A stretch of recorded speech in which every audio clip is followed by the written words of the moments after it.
Alors voilà, moi c'est Marilou. On ne dirait pas comme ça, mais j'ai 22 ans et je mesure 1m82. J'ai grandi à Alençon, dans l'Orne. À ma sortie du lycée en juillet 2013, j'avais en poche un bac littéraire et l'ambition de réussir une licence de droit. Code civil sous le bras, rien ne pouvait entacher ma motivation. Du moins, c'est ce que je croyais. En août 2013, mon père est décédé d'une crise cardiaque, emportant avec lui toutes mes bonnes volontés. S'ensuit alors une série d'échecs, en commençant par mes études de droit. J'ai effectué ma première année à Alençon, puis j'ai déménagé à Caen en pensant que cela m'aiderait à me reprendre.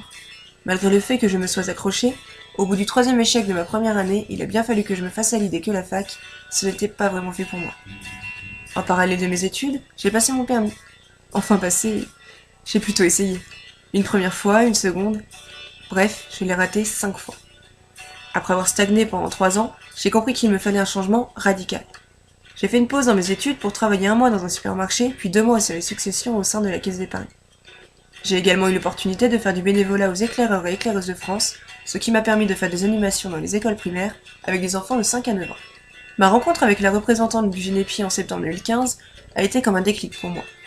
Génépi est une association qui milite pour le décloisonnement des institutions carcérales par la circulation des savoirs entre les personnes enfermées, ses bénévoles et la société civile. En m'engageant dans cette association, j'ai pu découvrir ce qu'était réellement le milieu carcéral qui m'était jusque-là totalement inconnu.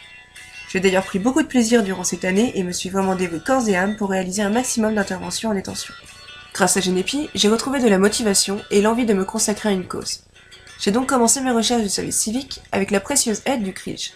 C'est là que l'on m'a proposé cette mission au sein de la protection judiciaire de la jeunesse. Je me suis rendue à l'entretien d'embauche un peu stressée car c'était mon premier, mais en ayant confiance en moi car je m'étais entraînée avec un des membres du CRIJ auparavant. L'entretien s'est super bien déroulé puisque j'ai tout de suite pu me projeter dans la structure en proposant des projets.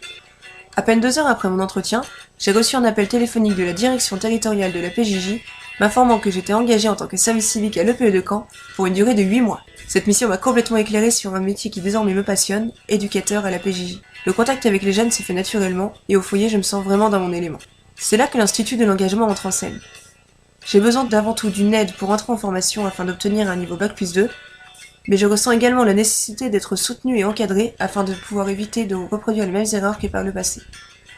Avec mon service civique et une formation sur 2 ans, j'aurai toutes les cartes en main pour tenter le concours d'éducateur PJJ à l'École nationale de la protection judiciaire de la jeunesse.